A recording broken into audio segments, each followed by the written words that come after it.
Assalamualaikum warahmatullahi wabarakatuh. Nuhun Bapak utawi Ibu Kepala Sekolah ingkang kula hormati, undangan Bapak utawi Ibu saya karyawan ingkang kinurmatan, rencang kelas ingkang kula tresnani lan kula banggaken. Monggo kita panjatkan dalemipun Gusti Allah ingkang Maha Agung.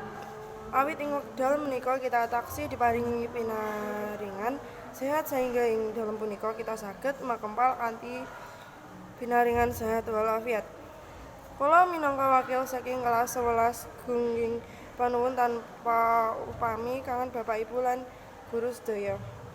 Ahmad Jaya katresnan anggenipun nggulawentah dumateng kula lan kanca-kanca saéngga kula lan kanca-kanca saged ngarampungake kewajiban ing pawiyatan punika. Kula kaliyan kanca-kanca namung saged memuji supados sedaya amal lan kaesanan Bapak lan Ibu guru pikantuk pawelas saking Gusti Allah ingkang Maha Kuwasa.